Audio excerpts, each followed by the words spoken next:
Dito po sa quarrying, dyan po sa Tuy, Batangas, nagdudulot po ng pangamba sa mga residente doon. May namatay na raw kasi na operator ng backhoe sa quarrying site matapos mahulugan ng bato. Nako, mula sa kinakalbong bundok. At bukod dyan, sira daw ang kalsada nila dahil sa pagdaan ng mga mabibigat na truck. Bit-bit ang mga malalaking bato mula sa kinalbong bundok. Narito ang report.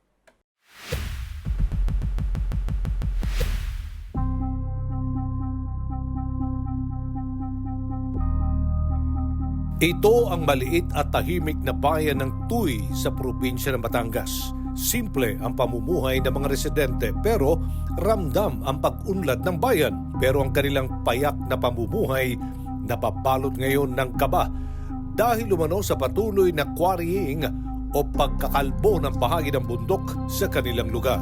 Nasisira yung mga daan na kakagawa lang. Tapos yung mga linya ng tubig na apektuhan dahil minsan nadadaanan ng mga malalaking truck. Nababasag yung mga linya, yung mga tubo. Pusok, yung alikabok. Yun po na minsan nagkakaroon na rin ng sakit yung mga bata dahil nalalanghap yung mga alikabok lalo na kapag yung nagano ng bato. Yung pagkasira niya kasi baka maging daan pa, baka maging way pa ng mas malaking disgrasya. Gusto ko po lang panawagan sa mga nakakataas. Sana magawa nila hakbang kaagad na aksyon na mapatigil yung quarry na yan para naman po hindi makapurhisyo ng sobra sa mga mamamayang tubos na nababahala sa magiging epekto po sa kalikasan. Kaagad na pinuntahan ang Punto Asintado Reload Team ang nasabing bundok. Sa aming pagdating sa bayan ng Tuy, nakarating kaagad sa amin ang palitang may namatay na backhoe operator sa nasabing bundok na may quarry operation.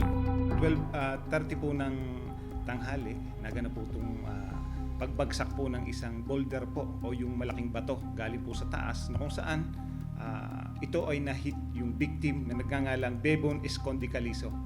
So after po that, tumawag po dito yung isang concerned citizen, 2:45 ng hapon. So nagpupunta po doon yung tropa para po makapag-rescue.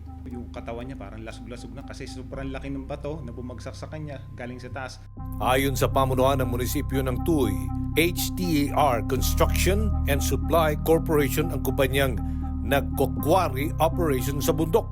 Ang naging stand po ng LGU dyan ay talagang totally ipatigil ang quarry operation dahil sa aming tingin ay hindi ngayon lang nagkaroon ng ganyang insidente at marami ng mga pangyayari na nagbuwis ng buhay tungkol diyan sa quarry operation. Sa ngayon, ang Sangguniang Bayan ay gumagawa ng mga hakbang na tutugon doon sa mga hinaing ng ating mga kababayan. Kasama ang mga tauhan ng Tuy PNP, inakyat namin ang nasabing bundok.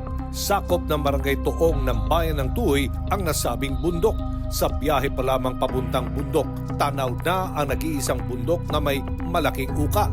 Sa panan pa lamang ng bundok, nakita na agad namin ang madaming tambak-tambak ng mga bato na nakahanda na upang ikarga at hakutin ng mga malalaking truck. Halos kalbo na at sira na rin ang bundok. Malaki ang hukay at uka sa mga gilid nito at nakakabahalang walang safety net ang daan paakyat ng bundok. Madami ang mga malalaking batong nakaambang bumagsak anumang oras. Dito nakausap at nakapanayam namin ang namamahala at nagmamay-ari ng kumpanyang nagka-quarry operation sa bundok. Regular din ma'am ang visit dito ng mga DNR, MGB, EMB, tapos ito pong PMRB, halos quarterly, minsan hindi lang quarterly, pumupunta rito yung PMRB. Sila po madalas ding mag-audit dito. Nasusunod naman po namin yung mga patakaran, yung mga pinasusunod po ng DNR. Kwento ni Ocampo, maglilimang taon na sila nagma-mountain quarry sa bundok na ito. Yung mga nakukuha nilang mga bato ay sinusupply nila sa mga kontraktor sa probinsya ng Batangas at mga karatig lalawigan. Sinikap namin kunan ng pahayag ang pamunuan ng Department of Environment and Natural Resources sa magiging tugon nila sa mga hinaing ng mga residente ng barangay Toong sa bayan ng Tuy, ngunit tumanggi silang magsalita patungkol sa isyong ito. Inilapit din namin sa tanggapan ng Batangas Provincial Capital ang mga reklamo ng mga residente ng bayan ng Tuy. Ang governor ay nag-i-endorse kung sino ang dapat bigyan. O ang pagbibigay namin ayon sa dinatalaga ng ating batas. Kailangan dito merong endorsement. Una, siyempre may-ari ng lupa. Lalong-lalo na rin ang mayor. Kailangan meron din permit sila sa mayor. Ha? So, yun ang ginawa natin. Tapos, iniimbestigahan kung angkop o hindi. So ngayon sir, nagkaroon nga po ng aksidenteng nangyari. Ano po ang Yun ay automatic Opo. tigil ang operation nila. Subject to investigation, further investigation. Para makita talaga ang kasalanan. At pagka yun, hindi lang ititigil, kailangan they have to parang to make all the necessary steps para hindi na mangyari yun. At kung para hindi na mangyari, kung kailangan bawiin ang anumang permit, ayun, kaagad, i-recommenda natin sa board